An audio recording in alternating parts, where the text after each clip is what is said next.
Hello, everyone, and inside today's episode of Locked On Canadiens, the Habs lose to the Bruins in a hard-fought effort. Is Samuel Montembeault making Jake Allen expendable at the trade deadline? And I have a theory about why the Canadiens are playing better, and it's so simple that it's brilliant. All that and more inside today's show. Locked On Canadiens, your daily podcast on the Montreal Canadiens, part of the Locked On Podcast Network, your team every day.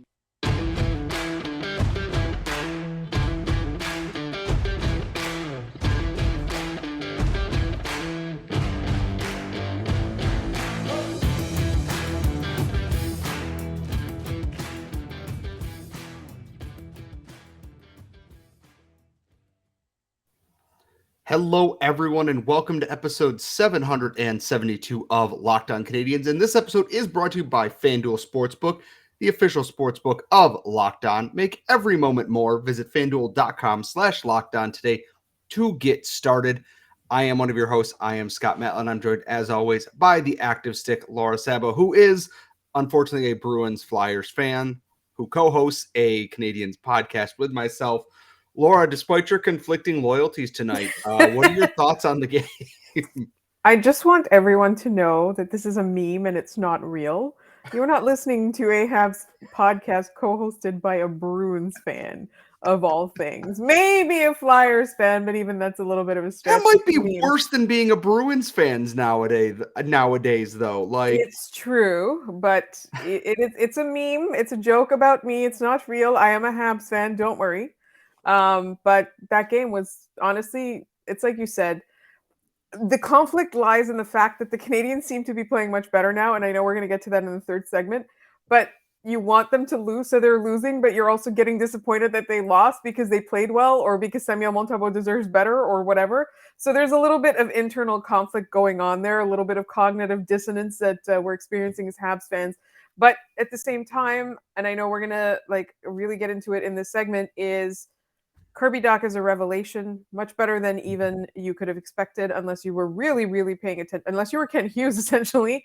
What a phenomenal player Kirby Dach is turning out to be. And this is his, third year in the league.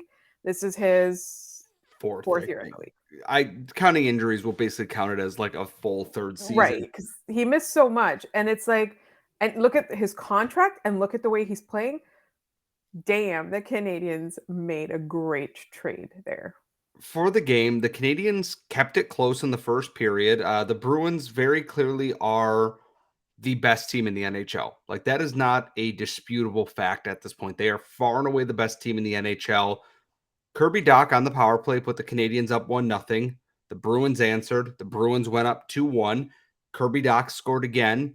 And the Bruins, made it 3-2 late thanks to Patrice Bergeron, and Pasternak got an empty net goal. And throughout the entire game, though, the effort was there. They tried. They didn't sit back and get lucky. Like, the Canadiens, I thought, played a game where they are very clearly outskilled and outmatched in this game, as they should be. The Bruins should have scored God knows how many more goals tonight. But Samuel Montembeault, who we will get to more on in the second segment, we are not ignoring Sammy saves. Do not worry about that. The Canadiens' effort in this game is what I want to see. I can tolerate losing if you put the effort into the game. Like, we look at that Seattle Kraken game or some of the games where they've gotten blown out. The effort wasn't there. And in this game, the effort was there. They did their best to battle the Bruins. And yeah, it's a rivalry game. It means a little bit more. But they were right there. And they were right there until they just, weren't, because the Bruins have that little bit more quality, which they should. They're in their last dance kind of season with some of this core here. We don't know what Patrice Bergeron, David Krejci, David Pasternak, all that future holds here. They're going for it. The Canadiens are whatever the opposite of going for it is. And they gave the Bruins a scare tonight, I think. They probably should have, Toronto probably should have learned something and maybe scored more than 2 goals in a game against the Canadiens. But the effort I've seen from Montreal basically in the past couple weeks here after that Seattle Kraken shutout has been what I want from this team. And now the unfortunate part is they're doing it without some of their top stars. But the Rocket call-ups have been so good. Jesse Olonen has been phenomenal. Alex Belzile, he's not the prettiest player on the ice, but he's getting things done. Raphael Harvey-Pinard has been really good as well. And Michael Pezzetta, while not a Rocket call-up, still playing well. That fourth line is creating opportunities and creating chances. And Martin St. Louis trusts them to create opportunities. And you know what? It's a showcase for them. Hey, I want to stick around too. I want to be here after the trade deadline. It's hard to not commend the spirit of the Canadiens, even if the results aren't going in their favor right now. I honestly, there's so much to be thankful for. I was literally just looking up the stats as you were talking. And as usual, they are a bit lopsided in favor of the Bruins, but it's to be expected. The Bruins are, like you said, literally the best team in the league right now. So looking at the way the Canadiens played them, I think you have to applaud that effort no matter what. And I like that there are so many options. Like the call-ups are giving the Canadiens options in terms of not just who to call up, but who to include in a trade if need be. If there's a piece that's available that you really want and you need to part with somebody, like these call-ups are really proving themselves to be worth it, to be worth being in the conversation. So I really like the options that the Canadiens have right now. And I know we talked about how few bodies there are for trades and things like that. Even if they just stay for next year, I just think it's just so positive. Like you can't fault that. And at the same time, remember they did get a regulation loss. So like it is still quote unquote helping the tank or helping the draft pick or the draft positioning. But I just as a Habs fan, like how can you complain right now? I mean, that's, I know I'm a Habs fan, not a Bruce Flyers fan, so I should know the answer to this question and I should not be asking it, but you know what I mean. At the same time, and to not forget this, Josh Anderson has eaten whatever like the steroid-induced version of Wheaties are. We'll call them like meaties or something like that. Josh Anderson's been great. I don't know how long that effort's going to last, but I love it. It's clear he either wants to stay or he wants to get the hell out of here. I don't know which it is, but he's been phenomenal.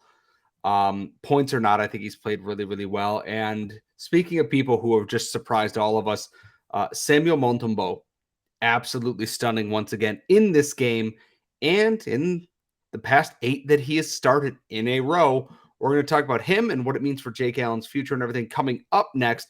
But first, as we mentioned earlier, today's show is brought to you by our friends at FanDuel Sportsbook, and the NFL playoffs are here. The Super Bowl is not far off, and we are really excited about our new sports betting partner for Locked On because they are the number one sports book in America. They are FanDuel. And if you're new to FanDuel, that's even better because they have so many great features that make betting on sports easy and fun.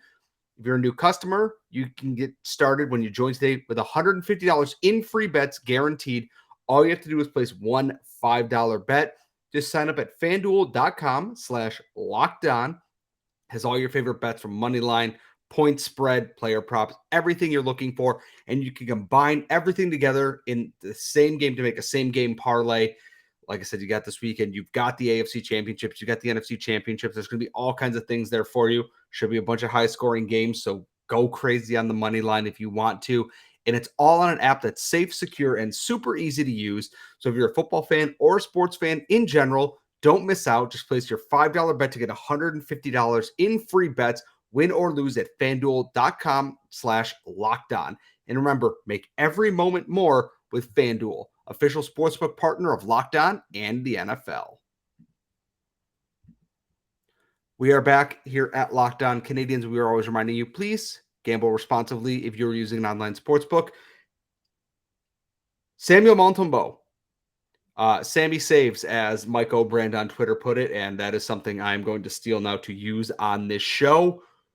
About as lights out as you can get in a loss in a game where the Canadiens looked a little bit rough at points. But again, Samuel Montembeault looks like someone body swapped him with a far superior goaltender, with all respect. And maybe I could be wrong because I am not a goaltending expert. I am a dude who makes clips on the internet and posts Crusade memes because I am a child Samuel Montembeault looks like a completely different person.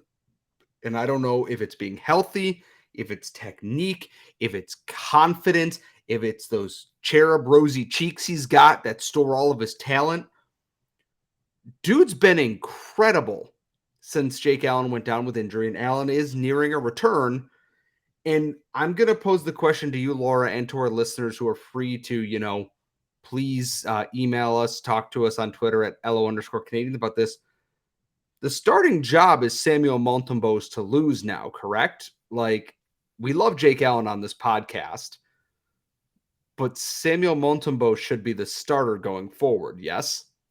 I absolutely agree with you. I don't know if Marty will, but we were just talking about options in the previous segment.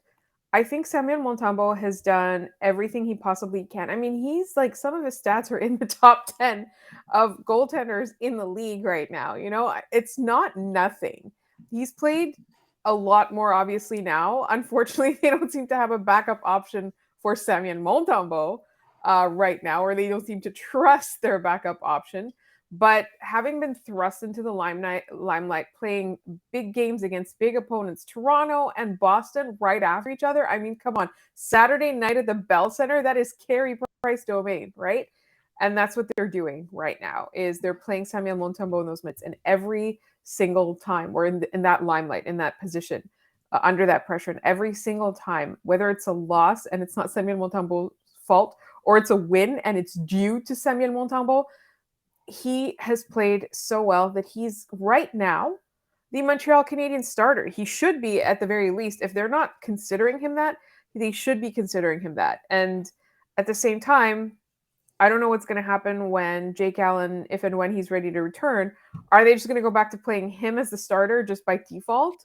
I don't know. Like, I wouldn't. And I hope that the Canadiens don't either, because Samuel Montembeault is showing so much right now. And I think for me is that I look at this and I'm just saying, it's not that Jake Allen shouldn't play games.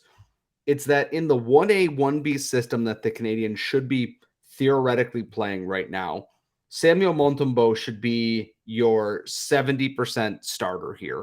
And Allen gets the other 30, 35, depending on how you want to shift things here, because it's clear they played Allen too much. And as he gets older as a goaltender, body breaks down a little bit. He was facing a lot of shots, a lot of shots. And admittedly, so was Samuel Montembeault.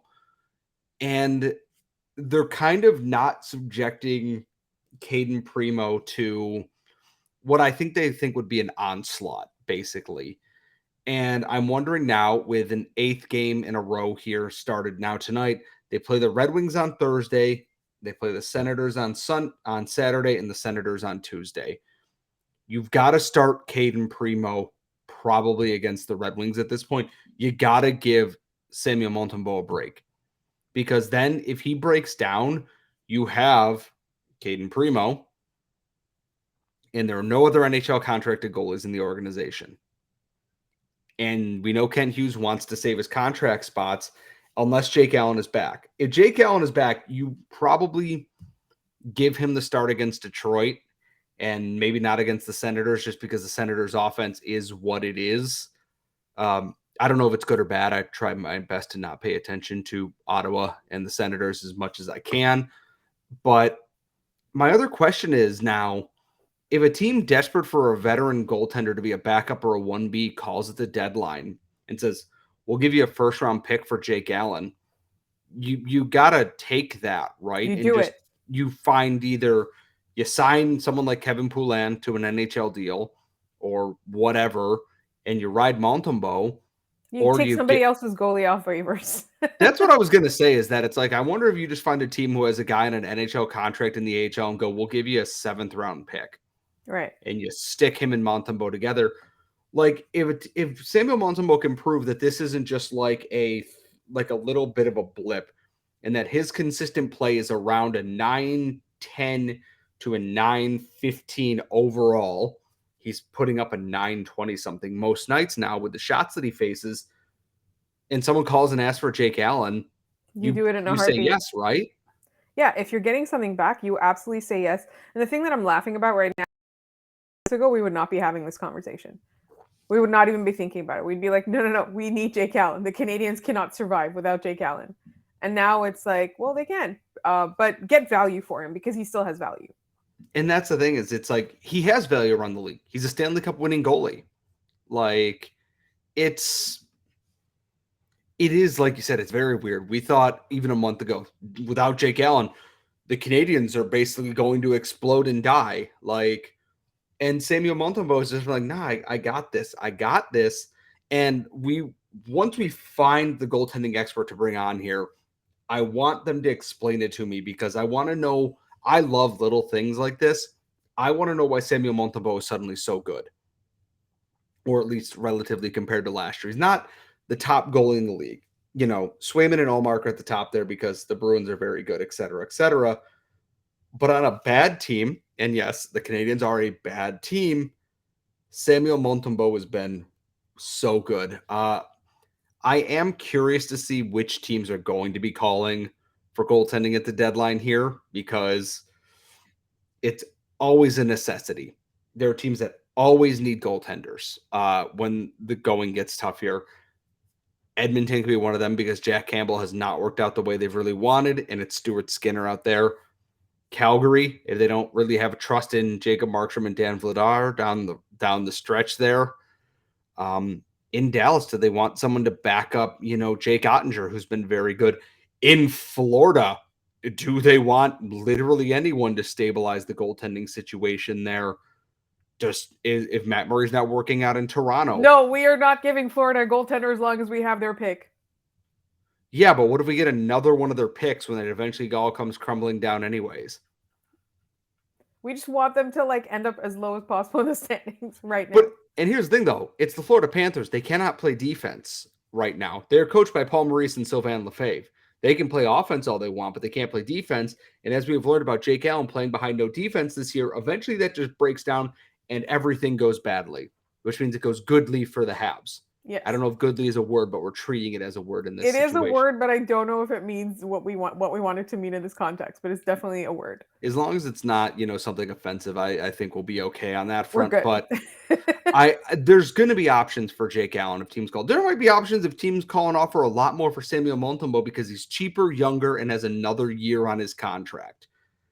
Ken Hughes suddenly finds himself in a situation I don't think he expected to be in this season, and that's to the Canadiens' benefit. And we're going to kind of shift things going into our final segment here because I used my big brain, some tinfoil, and a whole lot of caffeine to come up with something very simple that I think explains the Canadiens' recent strong play as well as the Rocket, and that's all coming up next.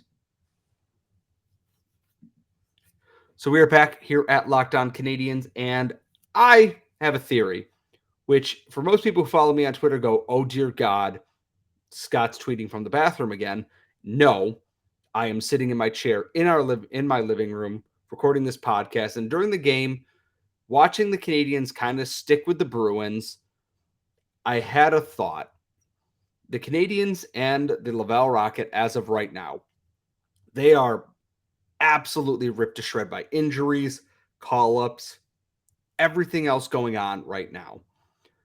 And yet, since these things have begun, they both started playing much better hockey and getting much better results for it.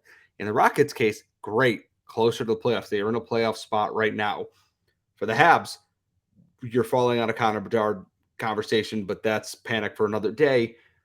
And my theory on this is relatively simple. There are so many new bodies in new spots on these teams that the coaches are kind of taking what their original game plan was and throwing that out the window for the time being and simplifying everything down to bare bones. Quick pass out of the zone, pass to a teammate, going through the neutral zone into the zone. Small, little, simple things. And then in the offensive zone to read options and, trust your instincts. Everything, and especially defensively, I've noticed with the Canadiens, it feels so much less everything is on fire and burning down than it used to. It's not great still, mind you, but it feels better. That I'm wondering, have they just said to everyone, simplify and just I don't want this to sound like a negative, but just dumb down the game plan that with all these new bodies in place, it makes it so much easier for everyone to know where they're supposed to be. And it has allowed the Canadians to actually build some semblance of structure in their game plan now. Because I've noticed it with the Rocket is that it's very simple. And with the Habs tonight, it's defensemen are there. There's someone supporting them. Puck is out. There's not trying to go off the glass or going across the zone. Everything feels simple. And then players are allowed to operate in the offensive zone with a little bit more freedom. Am I crazy in imagining this, or was the beginning of the year so bad that this just feels like a step up, even if it's not totally much better? I think simplifying the game is doing this one crucial thing, is giving a lot of people who have been having a rough season and potentially 2 rough seasons, depending on how long you've been on the Habs, or Laval when they were inconsistent, it's giving everybody confidence back. And it's having the effect that the Canadiens had around this time last year when they hired Martin St. Louis, maybe a little bit later, like a couple weeks later than this, when they hired Martin St. Louis and he brought everybody back to basics. He said he wanted to have everyone have fun again. And so he again brought everyone back to basics. He might have tried to implement new concepts and stuff over time, over the course of, preseason and the regular season. But I think he realized, and we talked about how this is time for reckoning, right? When he made those mistakes, like when we're like, okay, this is his adversity. Let's see how he rebounds from this. Let's see how he comes back. He went back to basics. He's like, what worked for me?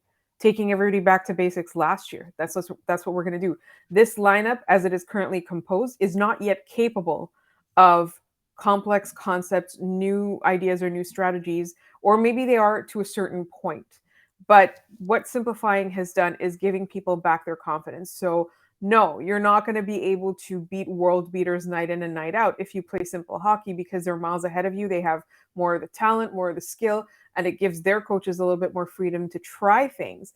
In Montreal, trying things at the time, like the level of the roster, whether it's in terms of skill, experience, health, all of that has not been conducive to that. So bringing the game back to basics at least enables the specific players that Canadians have at this moment in time to be able to bring their best. They're not striving for this unattainable ideal or strategy or something that is trying to be implemented that they're simply not yet capable of. They're literally they're able to do their best at whatever it is, either, being in the right position. And so, yes, it's true. It is giving the offense a little bit more room to breathe because they're not behind the play. They're not scrambling as much, right? A clean entry. We're seeing clean entries. We're seeing clean exits. We're seeing some good, like, and even sometimes you're like, okay, they're back to like just, thoroughly like finishing their checks and things like that. You look at that and you're like, right, this is a hockey fundamental that they'd missed in the past, or that they weren't paying too much attention to. And so I think you're right. It has to do a lot with the call-ups, but I think there's a conscious thing at play as well. And that's your theory, but what I'm seeing does support it. And I think the results are kind of supporting it. They might not be winning every game, but they're looking better than we've seen. And that's key. And I guess my question is that it's like, I understand that we want this like free flowing brand of hockey or a heavy cycle game that we know can dominate in the offensive zone. But my wonder is that do you keep it kind of dumbed down a little bit as these guys come back just to make it easy to get everyone back up to speed and then slowly add in more? And here's the thing, maybe it's not as dumbed down as we think, and I'm just, kind of overthinking it a little bit because this is just a theory I'm thinking of. But for a lot of these guys, it seems to have brought out the best in their game. Joel Edmondson and David Savard, albeit not flawless people, have played much more consistently, I think, recently. Josh Anderson looks like a new player. Everyone looks like they're able to play with a lot more confidence. And I'm wondering when Jake Evans is back, when Armia and Drouin are back, do they step into this and they have that confidence to make these plays? Guys like Belzile and Harvey Pinard and Pizzetta and everyone are thriving. And I don't know if it's just because it's very simple. Everything goes towards the net, effort around there and create kind of messes is the message that they're going for. but it seems to be working. They beat Toronto. They gave the Bruins a scare. They beat the Rangers. They played well against the Islanders. They've played good hockey lately. And I'm wondering if they stick with this once bodies come back or new bodies come in. And, maybe I'm overthinking it. Maybe it is just the same style. It's working now for whatever reason. It could be that. I don't know. But I got to say, You know who could tell us is Mike O'Brien. He pays attention to stuff like this. that is very true. And the thing is, it's just very simple. I like it when hockey works, and even if they lose, the effort's there, and that's all we've ever really wanted in this. So, Laura, do you have any parting thoughts before we sign off for the night? No, actually, thank you. You covered it all, Scott, today.